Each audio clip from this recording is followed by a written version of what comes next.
Ben Vereen and Roy Schieder in a flashy musical number from All That Jazz, a bittersweet show business autobiography and one of 5 new movies we'll be reviewing this week on Sneak Previews.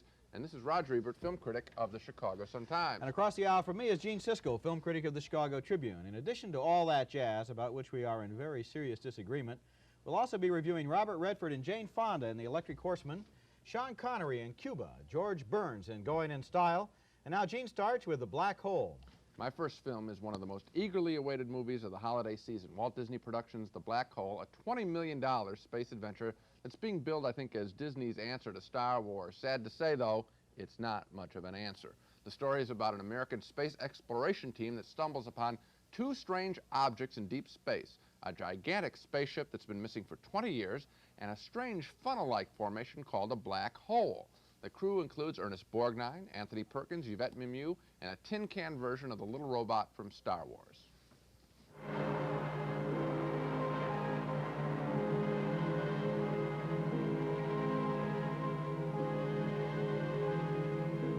My God! Right out of Dante's Inferno. Yes. The most destructive force in the universe, Harry. Nothing can escape it, not even light. I had a professor who predicted that eventually black holes would devour the entire universe. Why not? When you can see giant suns sucked in and disappear without a trace. Give us some magnification, Vincent. Every time I see one of those things, I expect to spot some guy in red with horns and a pitchfork. It's a monster, all right. A rip in the very fabric of space and time. But I picked up something else of interest. Let's see it. It hasn't moved since I first picked it up. It seems to be some kind of ship. USS Cygnus. Its mission to discover habitable life in outer space. Same as ours. Now that was thoroughly dull, at least I think so. The crew is a bunch of mopes. The interior of that spacecraft was so dark and dreary. As for the image of the black hole there, it looked like maybe a gown that I think that the Blue Fairy wore in Pinocchio. In reality, black holes are presumed to be something like collapsed stars, very dense with a tremendous gravitational pull, so strong scientists theorize that not even light can escape them, so you can't really see a black hole. But the film, I guess it has to give us something to look at, and this is the only time now that the black hole is even remotely exciting, when the crew gets close for a visit. Too close.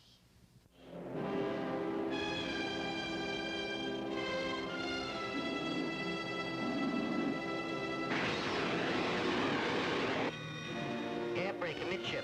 Losing oxygen. Charlie, give me a full burst at 180 degrees, main thrusters.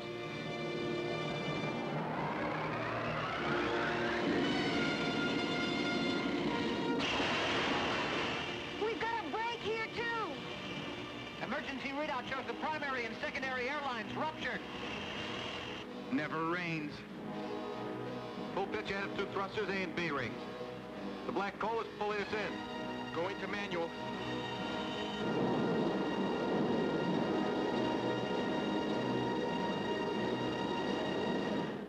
Cross between a bathtub drain and a blue donut. That sort of thing is the kind of thing we expected to see all throughout the black hole. No such luck. Most of the film is about the crew investigating that other big missing spaceship and a villain they find on it. Only in the last few minutes do we actually get into the black hole. Then it's exciting, but wow, it's a long, long wait. I've got to agree with you on this one, Gene. It is a long wait, and it's been a long wait for this movie, too. Disney's been talking about it for 2 and 3 years. Their big $20 million science fiction extravaganza, and the last thing we expected, I think, from Disney, which has been so innovative over the years. I mean, they gave us the full-length animated feature. They gave us a lot of great science fiction pictures earlier, like 20,000 Leagues Under the Sea. What do we see here but a little robot, looks like a salt shaker, ripped off from Star Wars, but his eyes are painted on. He just turns his head. It's not even great animation. And another robot in this picture that looks like Darth Vader from Star Wars. This is not an original picture. I think at Christmas time, when we go to a new Disney science fiction movie, we want to see something we haven't seen before. And this is crummy as far as new science fiction is concerned. Absolutely. In fact, when we get in the black hole, it's frankly a lot like 2001. You know, I got to ask the question, at least raise it. Can Disney make a good film anymore? It's been a long, long time since we've seen them. Both you and I love their early work. I wonder what's going on. Are they afraid of Walt Disney's memory or something? Why isn't this picture better? It's very disappointing. Little kids may like the last few minutes. I don't think an adult will at all. You know, you are right that there isn't a lot of, they didn't take many chances here. The cast, for example, is a bunch of stars that maybe were supposed to go see Ernest Borgnine or something. Star Wars had people we hadn't seen before doing things we hadn't seen before. Yeah. This movie, it's a brand new movie that seems very familiar. Yeah. It's really funny. But, you know, we're asking why Disney doesn't make pictures like they used to. People are always asking me why they don't make movies like they used to. And the funny thing, after seeing The Electric Horseman, one of the first things I thought was that it is the kind of movie they used to make. It's a romantic comedy that begins with a man and a woman and a horse, and then it works things out just about perfectly. By the end of the movie, the man and the woman are in love with each other, and they're in love with a horse, of course. The Electric Horseman stars Robert Redford as a broken-down rodeo cowboy who's been hired as a pitchman for a breakfast cereal company, and he's mad about the way they're treating him and the horse, so he steals the horse and goes into hiding in the desert. Jane Fonda, as a persistent television news reporter, tracks him down, and then in this scene, Redford, Fonda, and the horse find themselves in a camper and about to be captured by a Nevada posse.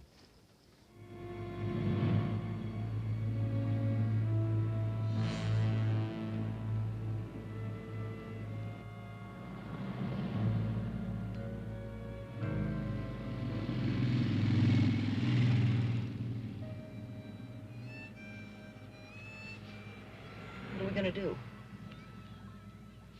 Get on the floor. What? Do it. Get on the floor.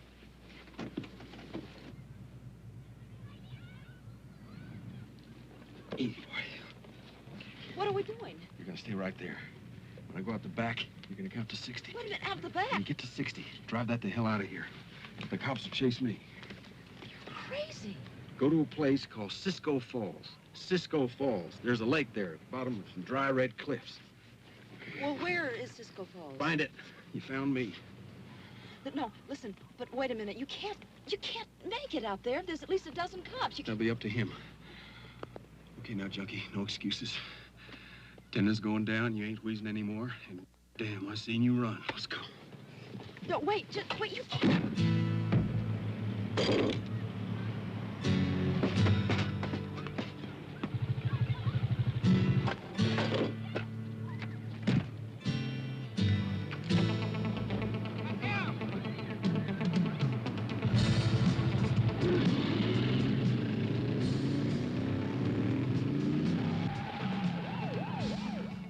Redford has a kind of a nice boyish quality there, kind of like Clark Gable. He couldn't really escape like that in real life, I suppose, but The Electric Horseman isn't supposed to be realistic.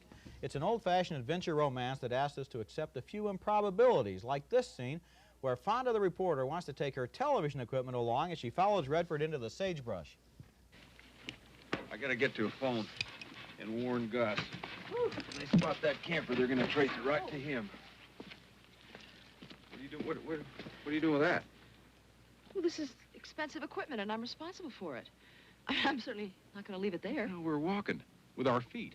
There's no escalators out here. Or bellhops. Oh, no. No, you ain't carrying it. I didn't ask. And I ain't carrying it, and you can't carry it. The hell I can't. I've carried this stuff a lot of times. Where? Up the escalator at Bloomington's or Bloomingburg's or wherever the hell it is? Bloomingdale's. And what the hell do you know about New York? Did you ever hear of the Madison Square Garden? No. They got a rodeo there. And it's a damn big thing. And I've been in it. Well, I've been to the rodeo. Twice.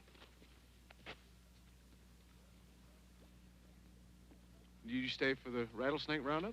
Yes, I stayed right to the end. I saw the whole thing. They don't have one. How are you going to round up a rattlesnake? Oh, God, I'm just trying to be pleasant. You get so worked up about everything. Well, what have I got to be worked up about? I've only got a stole horse. Everybody except the Coast Guard's after me. I got nothing but miles of open country to cross. Now I'm carrying a crazy woman around wearing shoes from Bloomingburg's and thinks she's seen a rattlesnake roundup. Go on and pick it up if you're taking it. It ain't going on my horse. Your horse. Jane Fonda and Robert Redford, great chemistry. The Electric Horseman isn't a deep, thoughtful, profound movie, but it's got a lot of warmth and a lot of good humor. Redford and Fonda kid each other a lot in this film. They fool around. They pretend they're more interested in other things. You know, he's interested in the horse, she's interested in getting the story, but then there's the big scene where the horse has to look the other way. That's the scene that I like in the picture. You're right. This is a sort of a simple, old-fashioned film, no great shakes, but we do like it when they kiss. That's the scene I enjoyed.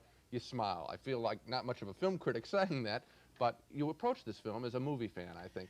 I don't know why you wouldn't feel like a film critic. Yeah. In a way, that's the way this film is supposed to work on the audience, I think. Absolutely. We were talking on an earlier show about how we think in the 80s, or at least I think we agree, that romance is going to be big in the 80s, boys and girls. And this is a picture that I think is a typical picture of the 80s. It's kind of a throwback, too, to the 40s, to the great teams like Tracy and Hepburn and Bogart and Bacall. They're directed, the screenplay, the acting, and everything is to set up this chemistry between Redford and Fonda, and I think it works. It works very, very well. Mm-hmm. Okay, here's another picture that I like, at least. All That Jazz, for me, is a refreshing change of pace from an American film industry that I think seems to be catering to teenagers with little robots and all kinds of surfboard pictures.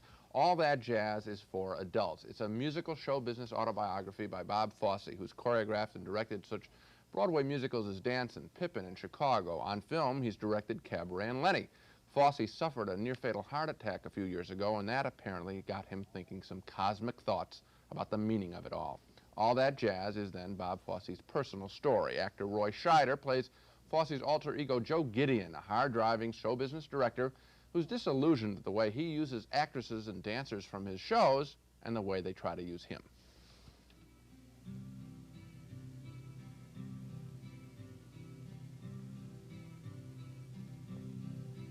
It's the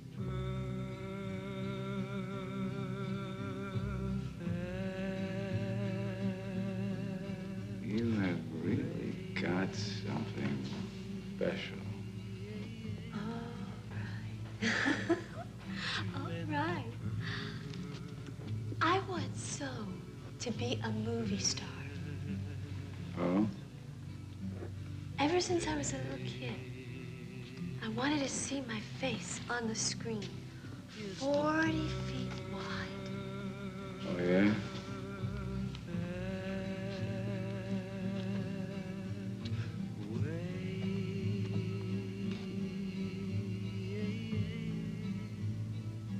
I have always depended on the kindness of strangers. You're looking at my nose, aren't you? Huh? It's crooked.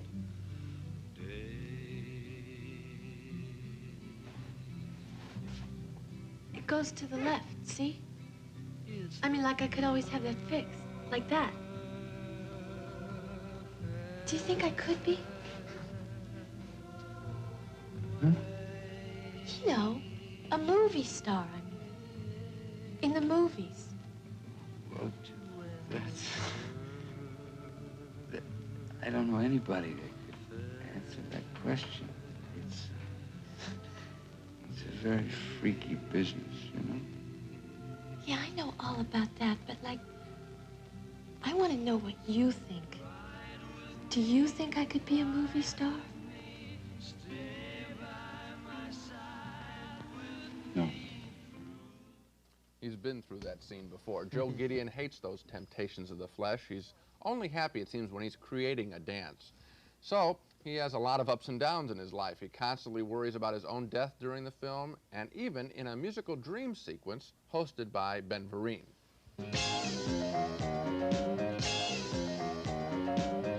There goes his baby with someone new.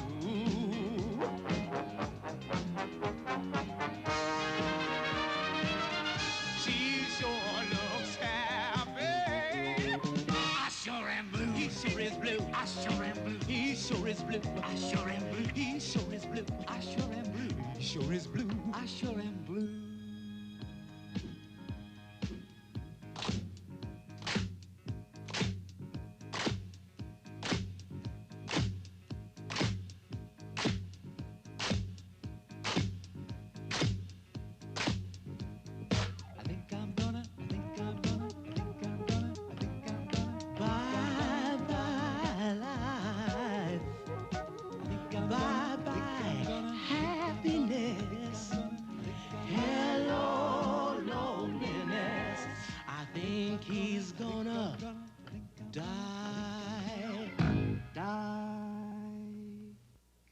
A very entertaining musical number, just the sort of thing we expect from Bob Fosse. Now, I know a lot of people are going to go see All That Jazz and wonder what it's all about. It seems to me that what Fosse has done is sort of write his own obituary on film, the obituary of a creative man who's afraid his work just might be trivial.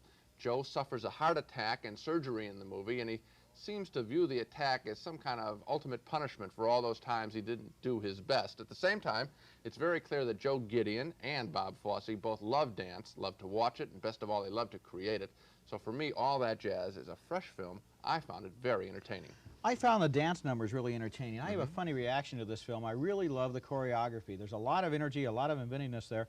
I didn't like the story of the guy's life. I found it very confused. It's kind of fragmented in a Fellini sort of way. I might get back to that in a second.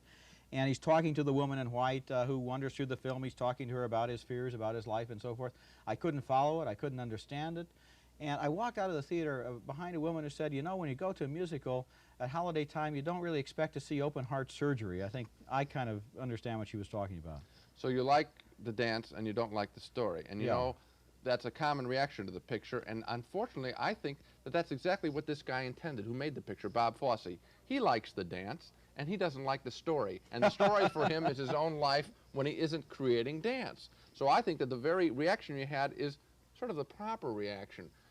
And it's a common story. It's not just a show business story. It's a story of people, for professional people, who manage their creative lives very well, and their personal lives go to pot. And I think that he does that very well, Roger. Well, but there's a funny thing that I kept thinking when I saw the movie. There's a movie called 8½" by Fellini that you know about. One it's of the very great famous, films. one of the great films from the 60s, about a movie director who's unsatisfied with his life, who's caught between his wife and his mistress, who is badgered all day long by his backers about a project that he can't complete, who's worried about death, and who always talks to this woman in white who is his muse or his angel of death. I think it's kind of ironic. Bob Fosse makes a movie about his own life, and it turns out to be Fellini's life. So what are you saying? It's not as good as 8½? I agree with you. It's not as good as 8½, but what's up on the screen I found very entertaining. Okay. Disagreement? Move right along. You know, there are a lot of movies at holiday time that crowd into the theaters, and usually a couple of good ones get overlooked. This year, my nomination for the best overlooked holiday movie is Cuba, a thriller starring Sean Connery as a British mercenary hired by the Batista regime in the final days before Castro took over in Cuba. Now, this is a movie that sounds like one of those awful action pictures with 17 third-rate international stars, all of them in bit parts, falling out of airplanes and blowing up bridges. But the fact is, it's an uncommonly intelligent and witty film that really does recreate the mood of Cuba 20 years ago. The movie's about an aging hero and a lost cause, and about the girl he also lost a long time ago, and who he's rediscovered now that it's too late. The hero is Sean Connery. The girl, who's now married, is Brooke Adams, and they meet again in a nightclub. It's been, as they say, such a long time. Oh, stop it. It seems like yesterday to me. Really? Would you excuse me a minute? Alex, about 3 hours ago, Robert. we went to a... Did I ever know your second name? Well, of course you did. I did. You wrote to me. It got to me. I can't believe that I was the only Robert in the British Army. Yes, Robert.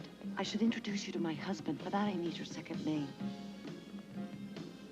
Juan, this is... Nobody? Robert. For the life of me, I can't remember your second Daves. name. My name is Robert Daves. You must come and visit us. Do you play polo? Would you like to meet anyone in the government? Of course, if there's enough money involved, you can meet Batista himself. What line of business? Tractors!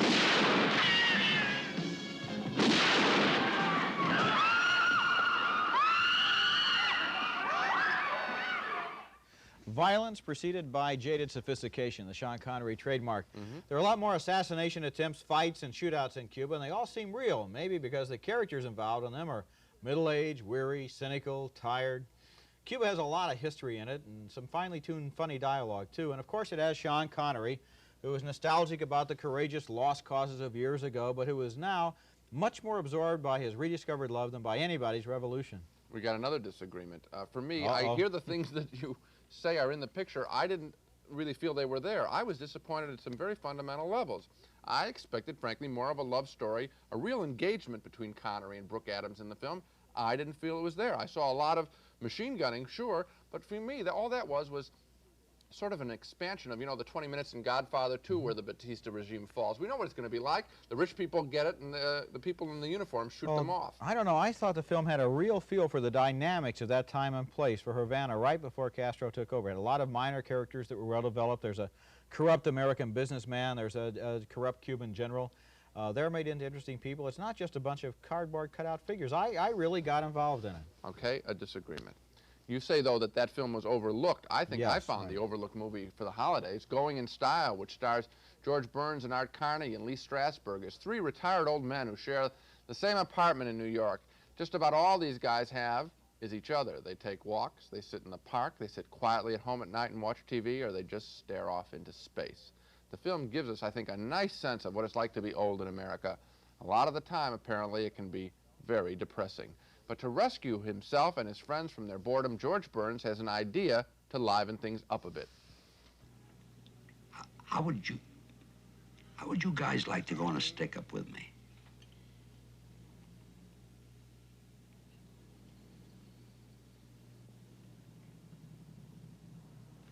What was that?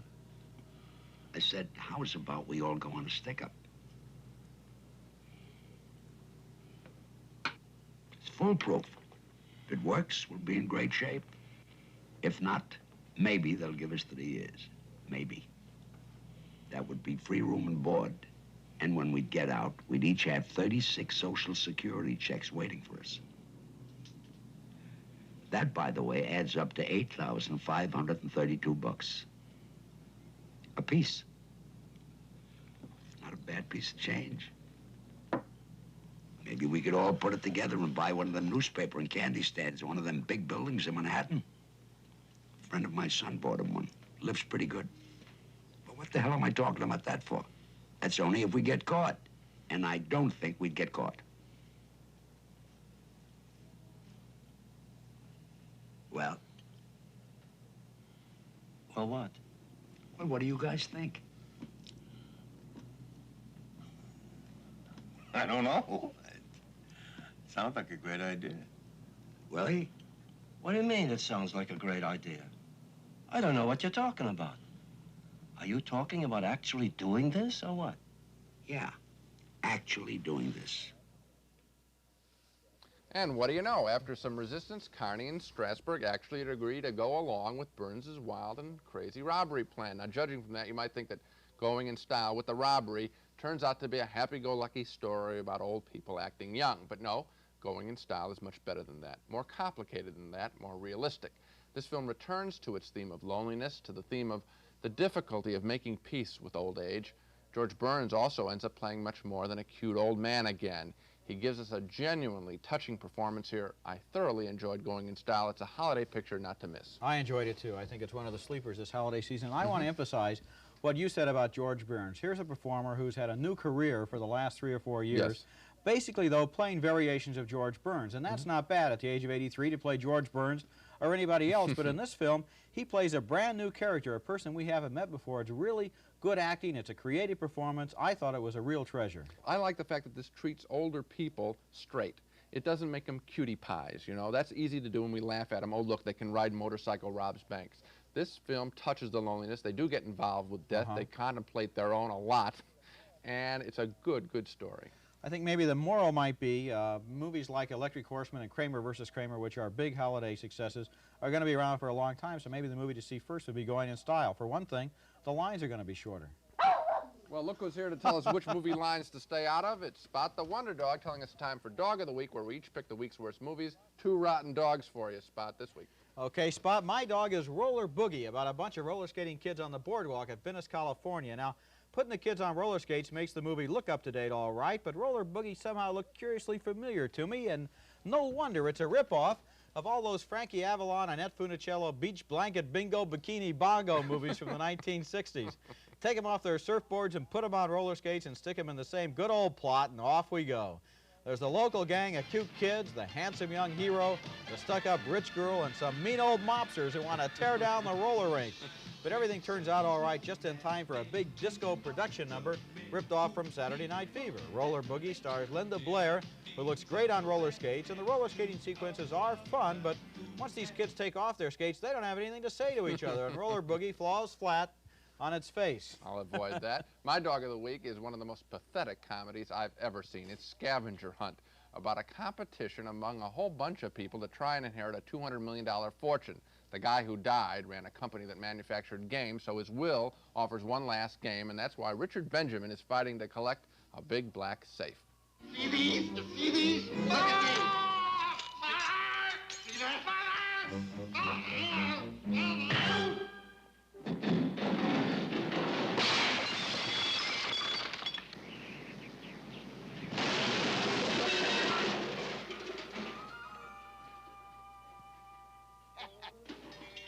Boy, is this dumb. All people wander around like Tony Randall and Cloris Leachman. They run all over San Diego trying to swipe an entire toilet and a set of antlers.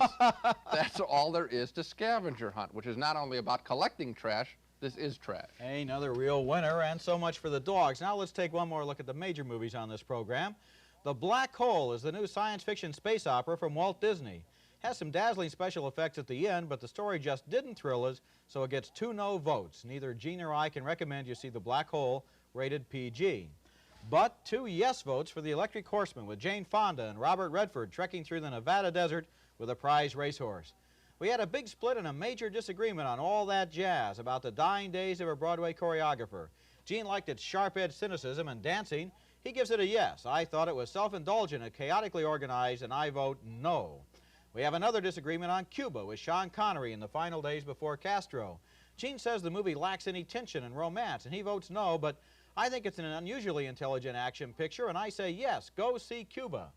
Finally, we both say yes to Going in Style, the funny and bittersweet movie about 3 old guys who get tired of sitting on a park bench until George Burns decides to pull a bank robbery.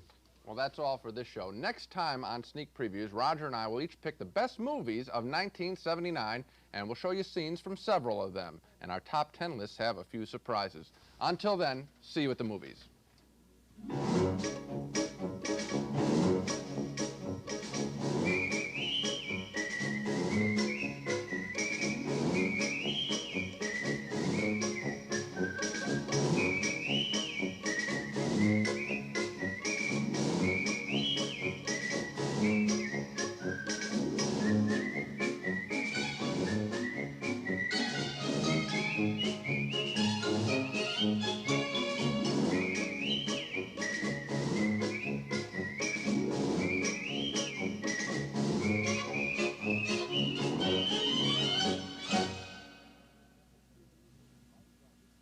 Funding for Sneak Previews was provided by this station and by other public television stations.